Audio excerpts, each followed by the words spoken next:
기도 올려옵나이다. 아멘. 반갑습니다. 인사 서로 나누실까요?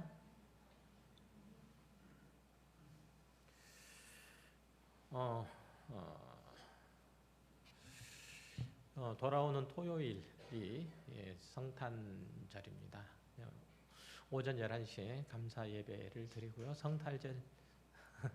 성탄절 전야에는 특별히 교회 안팎의 여러 가지 상황상 전야 예배는 특별히 드리지 않습니다.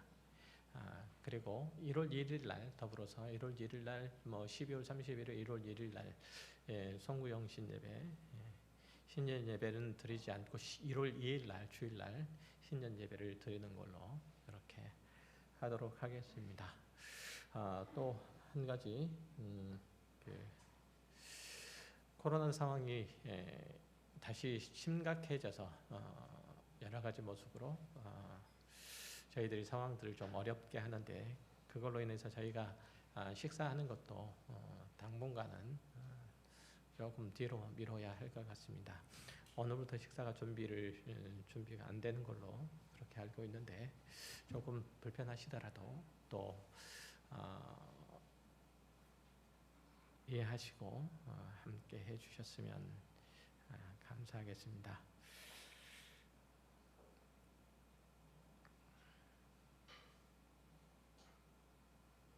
오늘따라 안 보이는 분이 되게 많으신 것 같아요.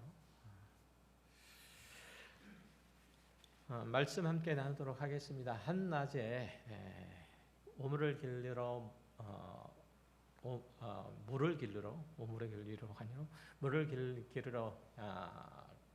오물에 온 수가성 여자에게 물을 좀 달라 하는 요청으로 시작된 예수님과의 대화는 생수라는 현실적인 필요를 상징하는 주제에서 이제 또 다른 필요를 나타내는 남편 이야기로 넘어오면서 점점 깊어지죠. 거의 아무것도 가지지 못한 채로 광야와 같은 팍팍한 인생길을 걸어오면서 기댈 것이라고는 남자 하나밖에 없었던 이 여자의 삶에서 마주쳤던 5명의 남편은 그다지 훌륭하게 남편으로서의 자기 역할을 해주는 사람들은 아니었습니다. 그래서 지금도 이 5남자와는 다른 남자와 살고 있는 이 여자는 다른 의미에서 생소하는 다른 의미에서 갈증을 심하게 느끼고 있는 중이었죠.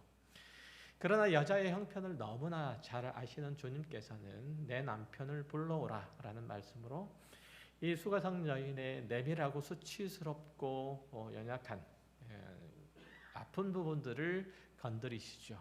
그 순간 여자는 당혹스럽고 또 부끄러움을 느꼈을 겁니다. 그러나 다른 한편으로서는 자신의 부끄러운 과거까지 다 알고 있는 상대방은 틀림없이 초월적인 인지 능력을 갖추신 하나님이 보내신 선지자임을 깨닫게 되면서 이제 진지하게 대화에 빠져들게 되죠. 이분이라면 자신이 겪고 있는 결핍과 소외에 관한 그 문제를 그의 능력으로, 선지자적인 능력으로 해결해 줄 것 같은 그런 생각이 들었던 거죠.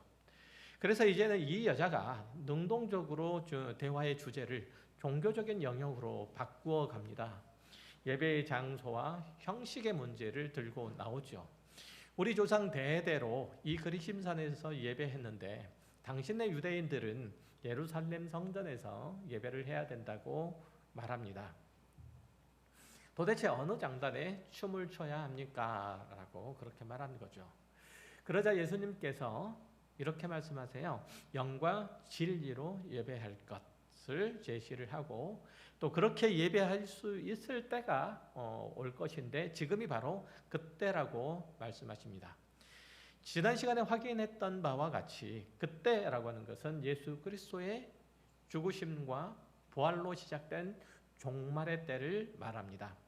그 종말에는 아버지께 참되게 예배하는 자들이 속속 등장할 건데 이들은 성령의 깨우치심과 인도하심 아래서 과거에는 어렴풋이 알려진 대상이신 하나님을 성전이라는 장소에서만 예배를 했는데 이제는 예수 그리스도 예수 그리스도를 통해서 실체로 경험되는 하나님을 예배하게 될 거라고 그렇게 말씀하시죠. 옛날에는 어렴풋한 하나님의 존재를 성전이라는 곳에서만 예배할 수 있었는데 이제는 예수 그리스도라는 실체로, 예수 그리스도라는 분을 통해서 실체로 경험되어진 하나님을 예배하게 될 거다라고 그렇게 말하는 거예요. 그러다 이 여자가 맞장구를 치죠. 듣고 보니까 메시아 곧 그리스도라고 하신 이가 오시면 당신이 말씀하신 그 내용들이, 그 일들이 다 이루어질 거라고 합니다 라고 고백을 하죠. 그러자 예수님께서 바로 그 기회를 놓치지 않고 내가 그라라고 말씀하세요. 당신이 메시아이신 것을 분명하게 밝히신 거죠. 예수님께서 공회에 잡히시고 그리고 신문을 받기 전까지 자신이 메시아이심을 구체적으로 그리고 정확하게 밝히신 이 대목은 사복음서에서 여기 말고는 없어요. 그만큼 주님은 이 여자에 대해서 진실하게 또 마음을 다해서 이 여자를 대하고 계시는 거죠. 그렇죠. 이 여자는 옛 시대에 속해서 허무하고 무가치한 삶을 살아가고 있었고 하나님과의 관계에 있어서도 무지하고 무능했죠. 이 여자는 지금도 그리스도를 만나지 못한 모든 사람들을 대표하고 있고 그들의 삶은 무의미와 무가치에 갇혀 있는 것이죠. 바로 우리가 이전에 그런 존재로 있었다는 거죠. 그러나 예수 안에서 하나님을 배우면 성령 안에서 참된 예배자로 서면 그 어둠의 터널에서 벗어날 수 있고 비극적이고 승산 없는 싸움에서 벗어날 수 있다는 거죠. 바로 저와 여러분이 이렇게 이 자리에 와 있는 거죠. 그러던 사이에 먹을 것을 사러 동네에 들어갔던 제자들이 돌아왔는데 그들의 눈앞에 이상한 광경이 펼쳐져 있는 거예요. 자기 스승의 하찮은 이 사마리아 여자와 대화하는 모습을 본 거죠. 당시 랍비들은 여자와 오랫동안 얘기하는 것, 이것을 시간 낭비로 여기는 이들이 많았어요. 다른데 유익하게 쓸 시간을 괜히 허비한다라고 그렇게 생각을 했기 때문이죠. 심지어는 어떤 랍비의 경우는 자기 딸에게 토라를 가르치는 것, 성경에 일반적으로 얘기하는 모세오경, 토라를 가르치는 것은 그 딸에게 매춘을 시키는 것만큼 타당하지 않다라고 그렇게 말했을 정도니까 여자를 보는 그 당시의 시각이 어떠한지 충분히 짐작할 수가 있죠. 거기다가 이 여자는 유대인의 여자도 아니고 사마리아 여자니까 제자들의 눈에 예수님이 그 여자와 얘기를 하는 모습이 얼마나 이상하게 보였을까요? 이런 사회적인 분위기 속에서 사마리아 사람, 그것도 여자와 긴 대화를 나누고 있는 자기 스승을 본 제자들은 그야말로 뜨악할 수밖에 없었던 거죠. 하나님의 구원이 우리 같은 자에게 성취된 것은 바로 제자들의 시각에서 예수님이 사마리아 여자와 긴 시간 동안 얘기를 나누는 해기한 장면처럼 사실은 이상한 거예요. 그 자격으로 따지면 복음의 가장 변방에 있어야 할 것 같은 우리가 예수를 믿고 하나님의 영광의 나라를 살아가고 있다는 것, 이것은 감당할 수 없는 하나님의 시혜이죠. 그러나 제자들은 자기 스승의 이름으로 어쨌든 이 장면을 보고도 아무 말을 할 수가 없었죠. 다만 예수님께 사온 음식을 권할 뿐이었어요. 그러다 주님께서 뭐라고 말씀하세요?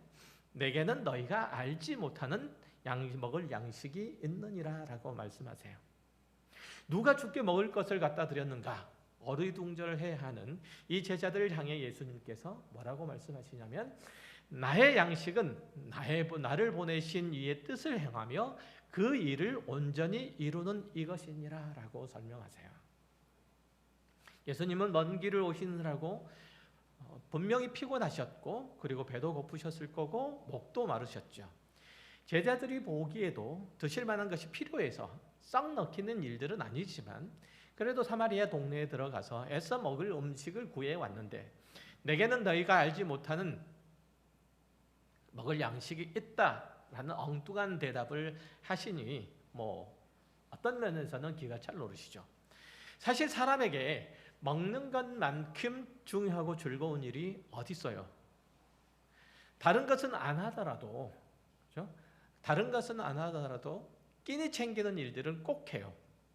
우리는 어떤 일들을 하느라고 끼니를 미루고 있는 사람들에게 종종 이렇게 말하죠. 야, 먹고 하자. 다 살라고 먹고 살려고 하는 짓인데 그만큼 먹는 일들이 일상적으로 하는 중요하고 즐거운 일이라는 거죠. 그러나 곰곰이 생각을 해보면 제자들이나 또 지금 우리에게 있는 의식이 참으로 1차원인데 머물러 있고 한편으로는 좀 누추하다는 생각까지 들어요. 예수님은 보다 높은 차원에서 하나님의 뜻을 이루고 또 그 말씀에 순종하는 것이 당신의 즐거움이고 배부름이고 행복이라고 하신 거죠. 그렇게 이어놓고 보니까 신명기 8장 3절의 말씀이 떠오르죠. 너를 낮추시며 너를 줄이게 하시며 또 너도 알지 못하는 내 조상들도 알지 못하던 만나를 내게 먹이신 것은 사람이 떡으로만 사는 것이 아니요 여호와의 입에서 나오는 모든 말씀으로 사는 줄을 내가 알게 하려 하심이라. 예수님께서 이 원리를 누구보다도 철저히 그리고 분명하게 입증하셨죠. 하나님의 말씀을 청종하는 것과 아버지의 뜻을 따르는 것, 그것을 행하는 것이 예수님의 기쁨이며 또한 능력이며 자랑이며 인생의 목적이라고 그렇게 말씀하고 있기 때문이죠. 본문 34절에 그렇게 표현하고 있죠. 예수께서 이르시되 나의 양식을 나의 보내신 이의 뜻을 행하며 그의 일을 온전히 이루는 이것이니라. 아버지께서 아들에게 하라고 맡기신 일의 한 부분은 당신의 구원의 복을 사마리아 여자로 대표되는 죄로 인해서 결핍과 소외와 도탄에 빠진 이들을 그런 인류에게 전해주는 그런 것이었죠. 이것이 예수님의 기쁨이고 또 자랑이고 배부름이고 만족이었어요. 이것을 갈급해하고 또 채우시려고 일부러 사마리아의 수가라는 지역까지 찾아가신 거예요. 지금 여러분은 무엇을 갈급해하고 무엇을 소망하고 있습니까? 무엇을 가장 이루시기를 원하십니까? 그 소원을 가지고 하나님 앞에 나아가십니까? 여러분의 입술을 열어서 간구할 때 하나님께서 이루실 것이라고 믿습니까? 그런 믿음을 갖는 것은 대단히 중요합니다. 그러나 그것보다 더 중요한 것은 내가 소원하는 것을, 내가 기뻐하는 것을 하나님께서도 동일하게 기뻐하시는지를 헤아려 보아야 하는 거예요. 올바른 신앙의 태도는 내 인생의 뜻과 목표에 하나님을 개입시켜서 그것들을 바라는 것이 아니라 하나님의 뜻이 내 생애 가운데, 내 인생 가운데 이루어지도록 소망하는 마음이죠. 하나님의 통치가 내가 살아가는 하루 동안에 이루어지기를 바라는 마음이에요. 그런데 많은 성도들이 자신의 뜻을 세워놓고 하나님을 거기에 끌어들이려고 하죠. 온갖 아양을 떨고 아첨을 하고 안 되면 하나님 정말 이러시겠습니까? 라고 그렇게 협박까지 하죠. 그것은 구약의 이스라엘 백성들이 저질렀던 불순종의 동기이기도 해요. 하나님께서 우리의 섬김을 받으려면 이 정도쯤은 해주셔야 되는 것 아닌가? 하나님께서 우리의 찬송을 받으시려면, 하나님께서 하나님이 되시려면 이 정도는 챙겨주셔야 되는 것 아닌가? 나도 온 마음으로 예배하고 싶고 열심히 봉사하고 싶고 최선을 다해서 순종하고 싶은데, 끝까지 하나님의 의로우심을 따르고 싶은데 하나님께서 지금 내 형편을 살펴주시지 않으니, 하나님께서 지금 내 상황을 낫게 해주시지 않으니, 하나님께서 내 인생 가운데 그다지 개입하시지 않은 것 같으니 내가 혼자 힘으로 그 일들을 하느라고 하나님의 뜻을 따르기 힘들겠노라고 그렇게 핑계를 대죠. 하나님께서 출애굽한 이스라엘 족속들에게 만나를 주신 이유도 바로 그 이유 때문이라고도 하죠. 출애굽기 16장 4절에 보면 이렇게 하나님께서 모세를 통해서 이스라엘 백성들에게 말씀하세요. 그때 여호와께서 모세에게 이르시되 보라 내가 너희를 위하여 하늘에서 양식을 비같이 내리리니 백성이 나가서 일용할 것을 날마다 거둘 것이라. 이같이 하여 그들이 내 율법을 준행하나 아니하나 내가 시험하리라.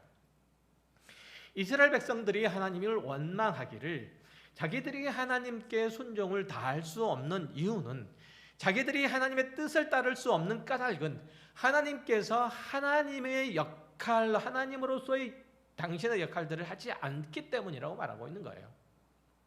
그러자 하나님께서 말씀하세요. 그럼 내가 너희 손으로 파종하지 않는 것을 거두도록 해주겠다. 그리고 너희가 나에 대한 불평을 거두는지 너희가 나에 대한 불신을 던져버리는지 내가 확인해 보겠다 라고 말씀하세요. 그리고 만나를 비같이 내려주시죠. 그리고 바로 뒷장 출애굽기 17장에 보면 이스라엘 족속이 또 이렇게 하나님께 원망하고 불평을 늘어놓아요. 16장에서 만나와 17장에서 이렇게 나와요. 3절에 보면 거기서 백성이 목이 말라 물을 찾으며 그들이 모세에게 대하여 원망하여 이르되 당신이 어찌하여 우리를 애굽에서 인도해 내서 우리와 우리 자녀와 우리 가축이 목말라 죽게 하느냐. 거나하게 밥을 먹었으니 이제 숭늉을 달라는 거죠. 인간의 욕심은 끝이 없어요. 이스라엘이 화가 나서 모세를 향해서 덤벼든 까닭은 하나님이 자신들의 뜻을 안 따른다는 것 때문이었어요. 하나님이 자신들의 형편들을 안 돌보신다는 것 때문이었죠. 7절에 보면 그 사실이 아주 분명하게 나타나 있어요. 그가 그곳 이름을 마사 또는 무리바라고 불렀으니 이는 이스라엘 자손이 다투었으며 누구랑? 하나님과 다투었으며 또는 그들이 여호와를 시험하여 이르기를 여호와께서 우리 중에 계신가 안 계신가 하였습니다. 하나님께서 여러분의 삶 가운데 여러분의 인생 가운데 함께 계시는지 확인이 되십니까? 확인이 안 되십니까? 그것을 어떻게 평가하십니까? 지금 무리바에 있는 마사에 있는 이스라엘 백성들이 생각하고 또 요구했던 것처럼 내가 필요한 것, 내가 원하는 것, 내가 나에게 있어야 할 모든 형편 가운데 하나님께서 역사하셔서 내 뜻을 하나님께서 이루어 주시지 않는가? 이루어 주시는가? 이것들로 하나님께서 나와 함께 하시는지 평가하고 계시지 않습니까? 여호와께서 우리 중에 계신지 안 계신지 확인한다는 것은 하나님의 임재를 소원한다는 뜻이 아니라 하나님께서 그들의 형편에 늘 찾아오셔서 부족할 것 없는 상태로 만들어 주셔야 하는 분이라고 여긴다는 뜻이에요. 그렇지 않으면 자신들은 하나님을 믿을 수 없노라는 것이죠. 사실 인간의 모든 마음이 모든 악한 것들이 바로 이런 마음에서 등장을 하죠.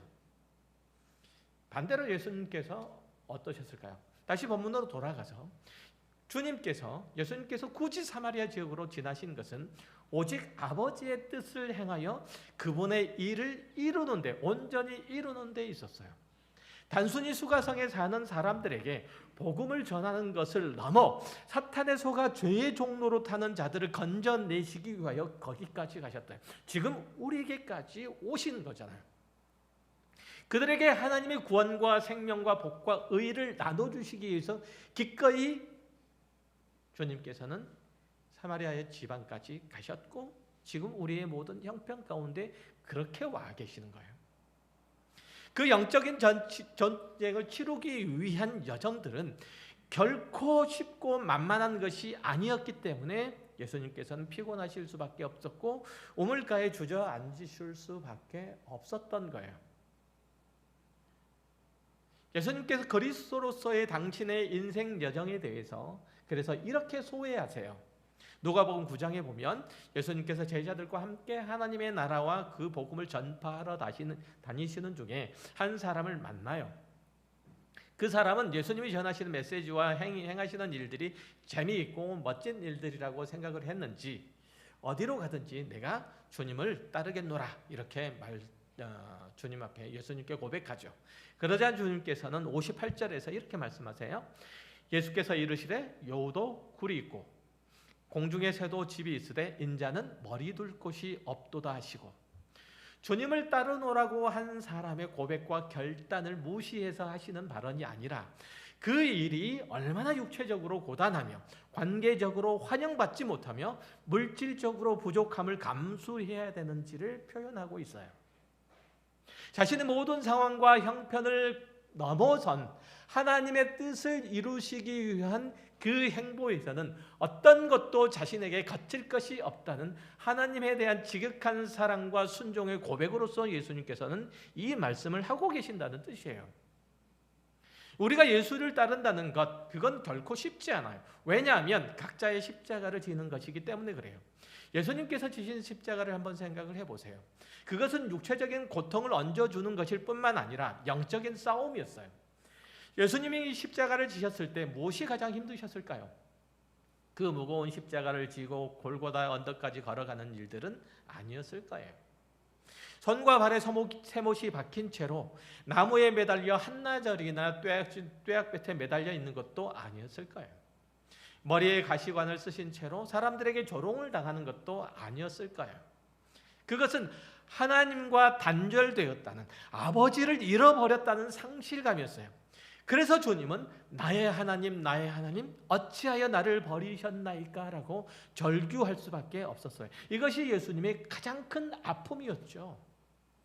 거기에다가 우리가 예수님이라고 생각하는, 물론 예수님은 그렇게 생각하지 않으셨는데 우리가 예수님의 입장에 섰다라면 이 일들은 당신이 받아야 할 이유가 없는 거예요. 나는 하나님께 대하여 잘못한 것도 없고 내가 하나님의 뜻에 순종하지 않는 것도 없고 하나님께 대해서 충성과 열심을 다해 봉사를 했는데 하나님께서 왜 나에게 이 고난을 주십니까? 억울하죠. 사람이 다른 것은 다 견뎌도 억울한 것은 못 견뎌요. 자존심 상하는 일들은 못 견디죠. 유체적인 고통과 아픔들, 이런 것들은 견딜 수 있어요. 경제적인 손해, 이런 것들은 견딜 수 있어요. 그런데 억울함은 못 견뎌요. 여러분 그렇지 않습니까? 내가 억울한 건 못 참죠. 그러니까 예수님께서는 그렇다는 말씀이 하는 것은 아니에요. 어쨌든 이 고통들, 이 상실감 때문에 예수님께서는 아버지 할 수만 있으면 이 잔을 내게서 지나가게 하옵소서, 이렇게 기도하신 주님의 얼굴과 몸에서 핏방울이 땀처럼 흘러내려서 땅을 적셨다고 그렇게 보도를 하고 있었잖아요. 예수님이 잡히시던 날 밤에 겟세마네 동산에서 기도하던 그 순간에 겪으셨을 단절감과 상실감은 아마도 골고다 언덕에서 지셨던 육체적인 그 십자가의 고통보다 훨씬 더 혹독했을 거예요. 그것게 헌신의 힘을 다해서 죄와 사망에 노예했던 우리 한 영혼을 찾아오셨고 구원하셨어요. 사마리아 수가를 향하는 주님의 발걸음이 바로 그것과 같았다는 거예요. 여러분은 한 사람 한 사람에게 찾아오셔서 여러분의 영혼을 일깨우시고 주님의 사람으로 불러 이렇게 하나님을 예배하고 하나님께 대한 꿈과 소망을 가질 수 있도록 하신 것은 예수님의 그 상실감, 그 절망감이 만들어낸, 그 억울함이 만들어낸 결과야.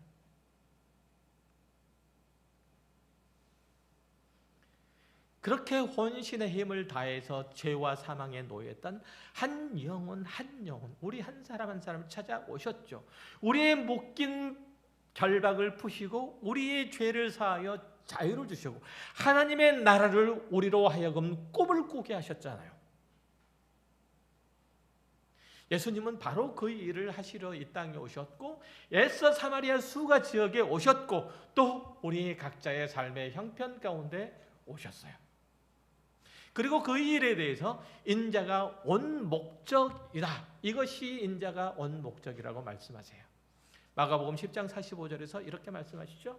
인자가 온 것은 섬김을 받으려 함이 아니라 도리어 섬기려 하고 자기 목숨을 많은 사람의 대속물로 주려 함이니라. 이 목적 하나를 이루시기 위해서 주님은 하늘 보좌를 버리시고 이 땅에 오신 거죠. 왜냐하면 그것이 하나님께서 그분께 예수 그리스도께 맡긴 사명이었기 때문이에요. 요한복음 17장 4절 이하에 보면 예수님께서 십자가의 속죄의 제물이 되시기 전에 대제사장적인 기도를 하시는 내용이 소개되어 있는데, 거기 보면 예수님께서는 그것을 이루신 그 속죄의 제물을 대신 그 대속의 사역을 성실하게 이루신 그 원동력이 무엇인지를 분명히 드러내고 있어요.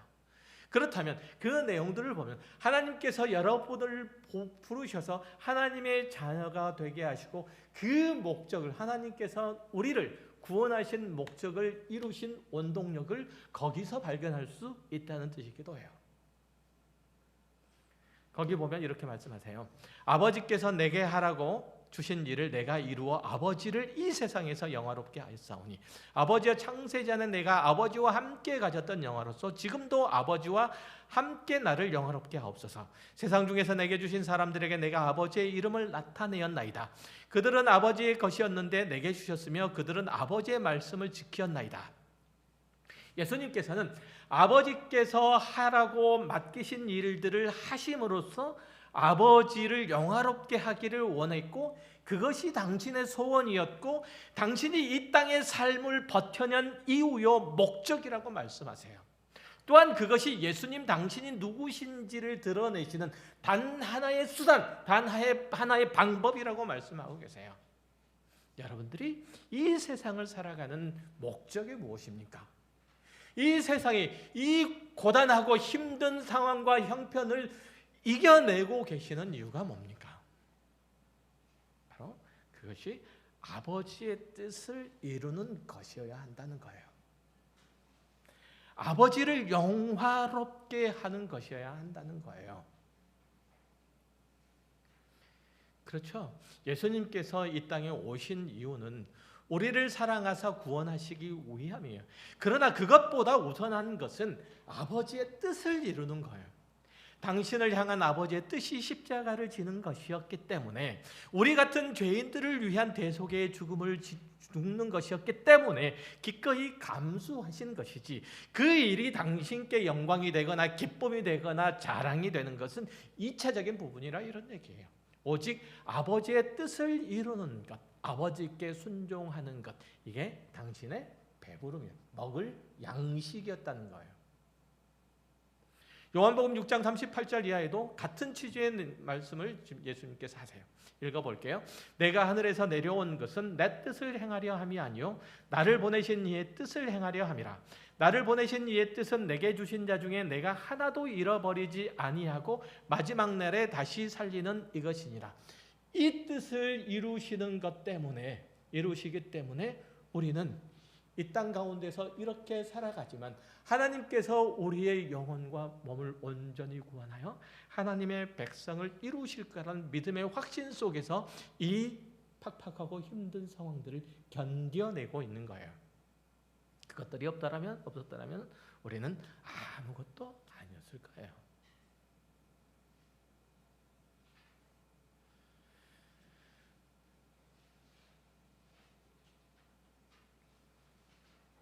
주님께서는 바로 그것들을 이루시기 위해서 끝까지 온 몸과 마음과 뜻과 정성을 다하셨죠.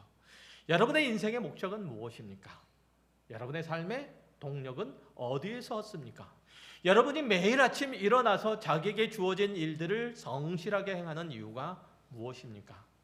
그 모든 일상에서 하나님의 뜻을 이루는 것을 여러분이 살아가는 삶의 동력으로, 오늘 일어나 애써 일하는 목적으로 삼고 있는지 확인해 보셔야 하는 겁니다. 우리는 신앙의 철이 좀 들어야 합니다.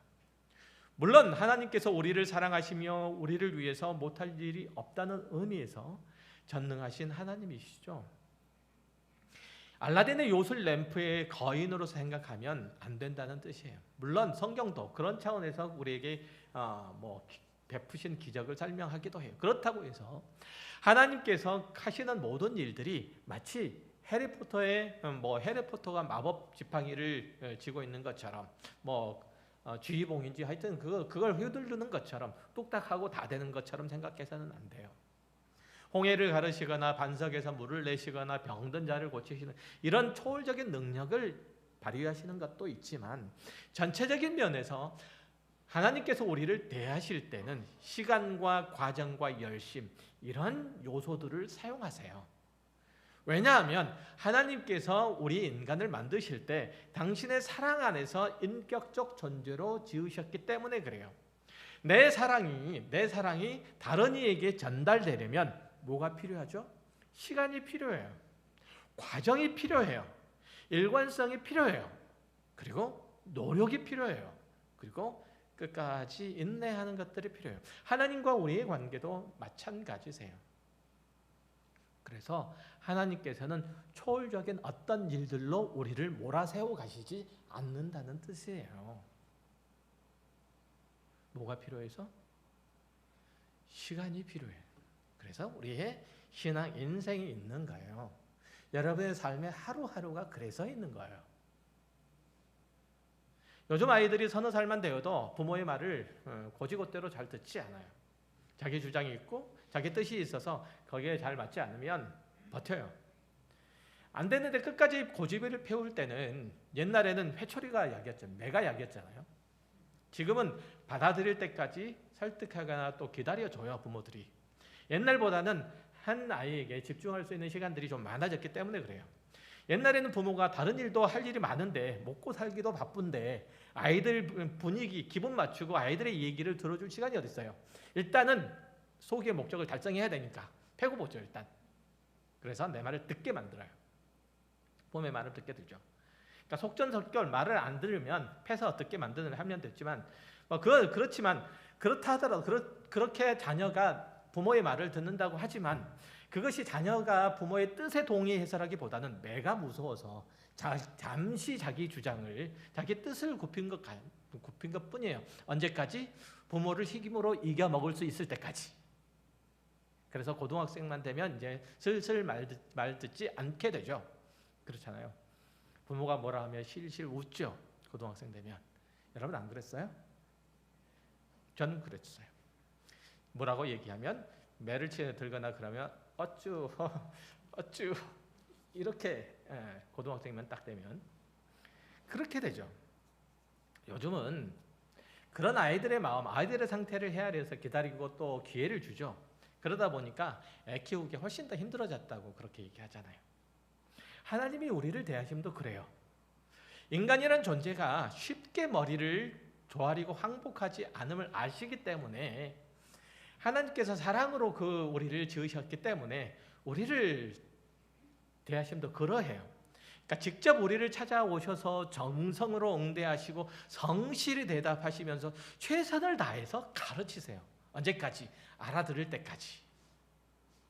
하나님께서 우리에게 보이시는 전능하심이라고 하는 게 그거예요. 하나님의 전능하심은 다른 의미의 초월적인 능력으로서 전능하심이라는 의미도 있지만 그거보다는 하나님께서는 우리를 대하심에 끝이 없으시다는 뜻이에요. 마치 정해진 결과를 얻기 위해서 기계를 다루듯이 하는 것이 아니라 로봇에게 프로그램을 짜놓고 엔터를 치면 그대로 실행되기를 바라는 듯이 그렇게 조작하시는 것이 아니라 기꺼이 순복하도록 하시느라고 이렇게 긴 시간 동안 옥신각신하시죠. 딱 맞는 표현인 거예요. 옥신각신하시죠. 그리고 마침내 그 일들을 이루어 가시는 거예요. 우리의 기꺼운 동의를 받아내시는 거예요.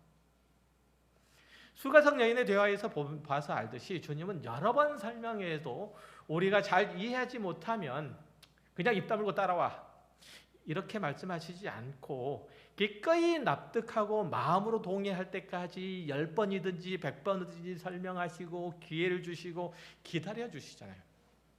그래서 지금 여러분이 이 정도라도 알아들을 수 있게 된 거예요. 하나님께서 여러분의 삶 가운데 개입하지 않아서 아무 일도 일어나지 않는 것처럼 보여지는 게 아니고 하나님께서 여러분의 상황과 형편 가운데 역사하시고 인도하시되 초월적인 능력으로 역사하시는 것이 아니라 여러분의 인격에, 여러분의 신앙에, 그리고 여러분이 하나님을 향해서 가지고 있는 마음의 협소하시고 그리고 그렇게 이루시죠. 사람이 구원을 얻으면 그 즉시로 딴 사람이 되어가지고 저 사람이 내가 아는 그 사람 맞아 이렇게 되지 않아요.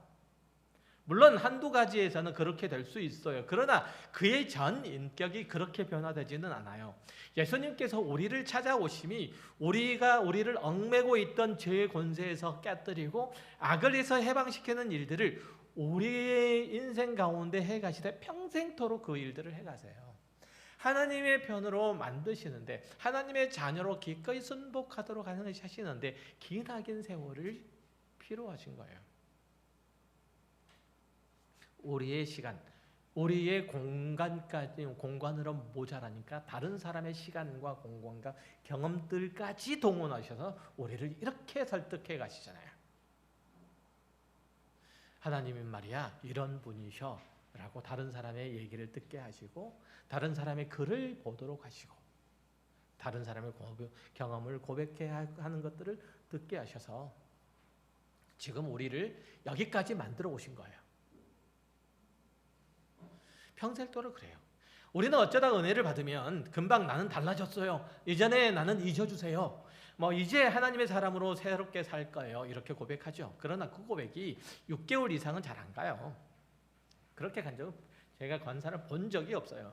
며칠 못 가서 원래대로 돌아가요.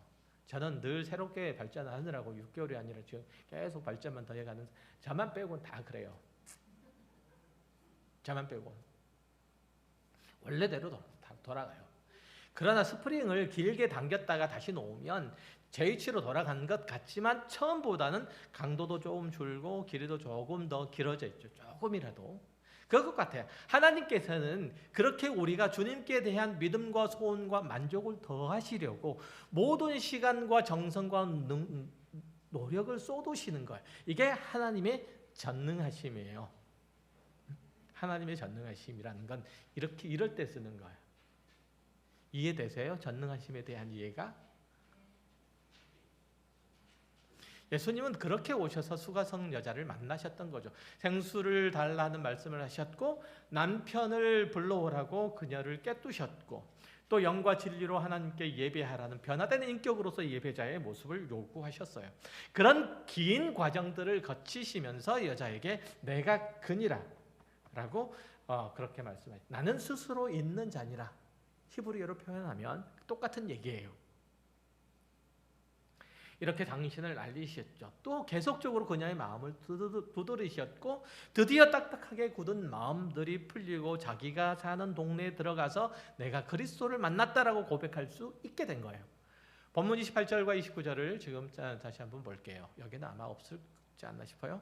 제가 빼먹은 것 같은데 여자가 물동이를 버려두고 동네에 들어가서 사람들에게 이르되 내가 행한 모든 일을 내게 말한 사람을 와서 보라. 이는 그리스도가 아니냐 하니 자, 얼마나 놀라운 변화예요. 이 여자는 원래 생수를 주겠다는 예수님의 말씀에 이 우물이 깊고 물길을 두리박도 없으시면서 나에게 물을 달라고 하신 분이 무슨 재주로 나에게 생수를 주겠다고 호언하십니까? 이렇게 냉소적으로 반응했던 사람이었어요. 쉽게 말하면 예수를 믿으면 밥이 나오냐 떡이 나오냐 이렇게 비웃은 사람이었다는 얘기예요.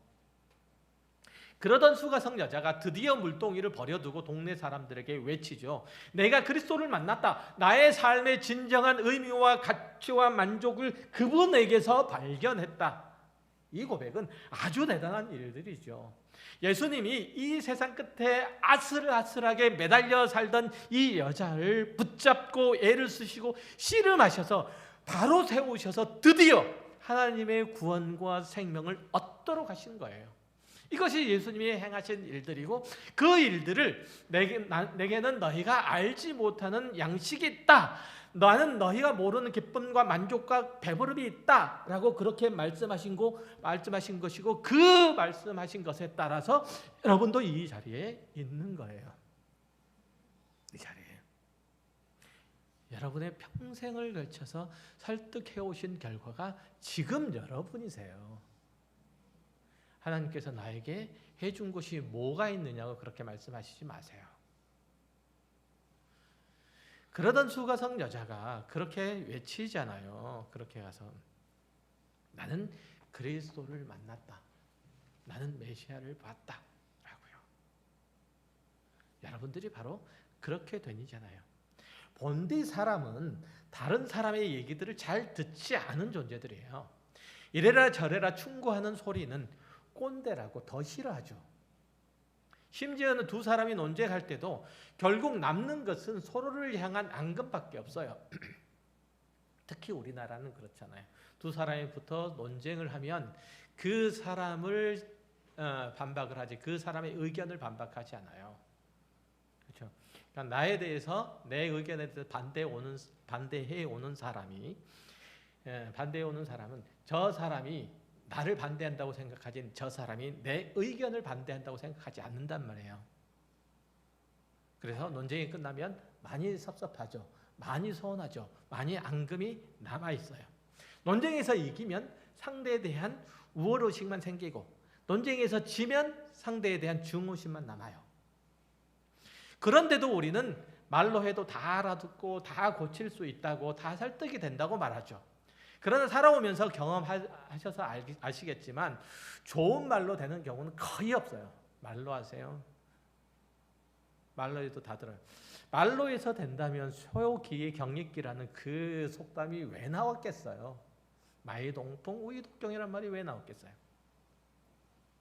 성경은 하나님의 생명이 그 안에 떨어져 오미 트지 않는 사람은 결코 변화되지 않는다고 말해요.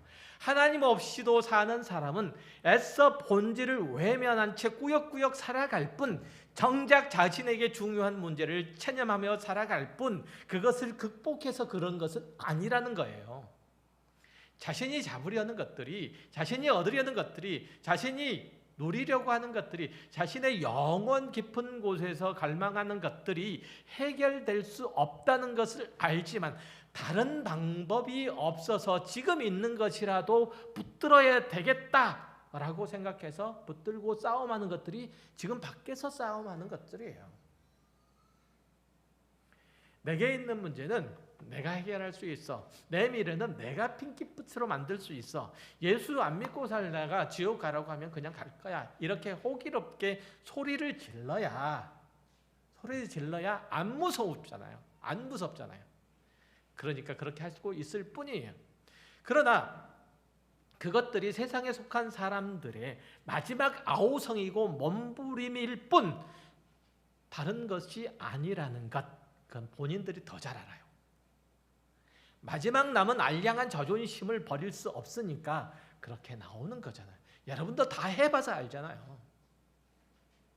인간은 진리와 생명에 대해서 굉장히 무감각해요.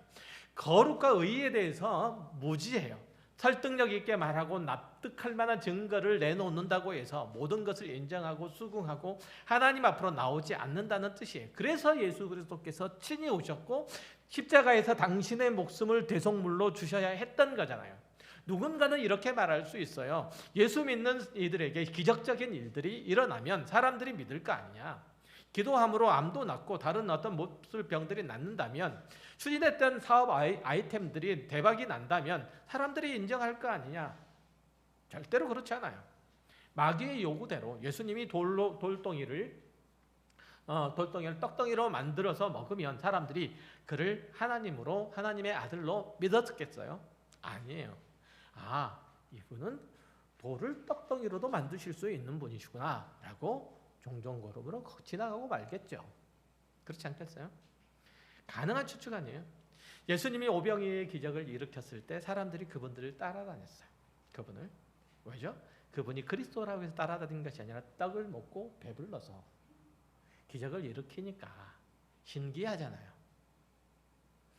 우리도 자신의 신앙이 풍성하지 못하고 행동감이 넘치지 못한 핑계를 여러 가지로 대죠.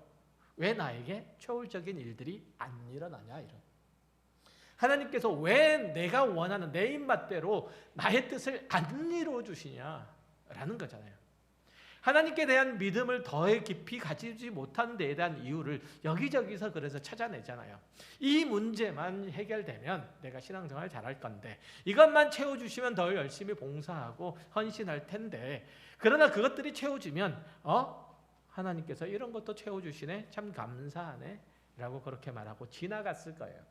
그렇게 지나오셨잖아요. 하나님께서는 왜 나에게는 왜 재미나게 신앙생활들을 할 수 있는 환경들을 안 만들어 주시냐? 하나님은 나에게 왜 편안하게 믿음 생활을 할 수 있는 여건들을 안 만들어 주시냐? 이렇게 생각하지 마세요. 사람은 편안하면 딴 생각하기 마련이에요. 수가성 여자가 물동이를 버려두고 동로에 들어갔다는 이 상징적인 묘사의 의미가 뭐예요? 자신의 목마름을 해결해 주는 것이 야곱의 우물뿐인 줄 알았는데 그리스도 예수로부터 영원히 목마르지 않을 생수를 얻었기 때문에 물동이를 버려두고 간 거잖아요. 그동안에는 사람들의 시선과 손가락질이 무서워서 한낮에만 물을 기르러 왔는데 그런 비난을, 그런 손가락질을 감수하고 5명의 남편과 지금 있는 남자에게 의존했는데 이제는 영원한 기쁨과 배부름이 되시는 생명의 떡이 되시는 그리스도를 얻었기 때문에, 영원한 남편이 되시는 그리스도를 얻었기 때문에 그는 사람들의 시선에도 불구하고 동네에 들어가서 그를 자랑하게 된 거잖아요. 사실 유대인들에게 있어서 사마리아인은 세상 끝이나 마찬가지예요. 사마리아는 하나님의 자비와 긍휼과 은혜의 손길이 베풀어지더라도 가장 늦게, 가장 마지막에 전해져야 될 곳이 이곳이라고 생각했던 거예요. 그러나 예수님의 눈에는 그곳이 가장 심각하게, 가장 깊이 영적인 갈증을 겪는 것이고 가장 고통스럽게 영적인 돌봄이 필요한 것이고 가장 풍성하게 아버지를 예배하는 사람들로 넘쳐나야 될 곳으로 그렇게 보이신 거예요. 아마 수가성 사람들에게도 남편이 5이나 바뀐 이 여자는 하나님의 용서가 가장 늦게 임해야 될 사람으로 여겨졌을 거예요. 그러나 주님은 그런 수가성 여자에게 먼저 찾아오시는 거예요. 그런 우리와 같은 자에게 먼저 오셔서 우리에게 하나님을 알게 하셨고 구원의 은혜를 베풀어 주셨고 그 은혜 가운데서 지금까지 하나님께서는 우리와의 교제를 끊지 않고 해오시잖아요. 끝까지 끊어내려고 했으나 안 돼서 여기에 붙들려 있으시잖아요. 다 알아요. 죄송합니다만 다 알아요. 우리 도망갔던 분들 계시죠? 여기 도망갔던 분들 계시죠? 저부터 시작해서 그렇죠? 끊으려고 했는데 안 끊어지는 거예요. 안 되는 거예요. 그래서 여기 있어요.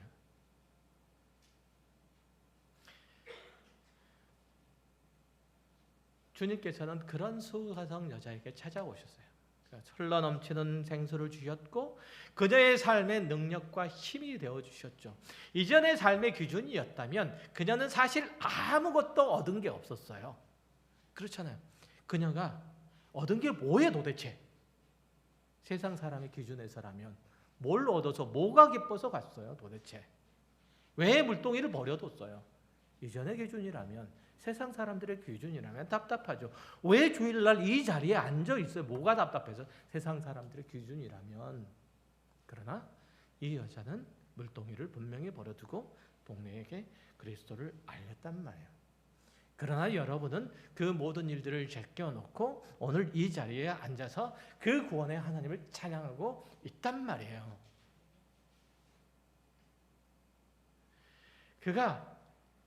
메시아가 자기 앞에 있는 이가 구주인 줄 알고 그를 따르기로 작정했기 때문이잖아요. 하나님께서 저와 여러분에게 베푸신 것도 결코 이것보다 작지 않아요. 독생자를 주셔서 이곳 가운데 부르셨죠. 여기에 여러분의 온 마음과 생각을 집중하세요. 그 사랑에 감격해야 하고 또한 누리세요. 그리고 그 사랑에 장애가 되는 것들은 모두 다 버리세요. 장애가 되는 것들은 다 버리세요.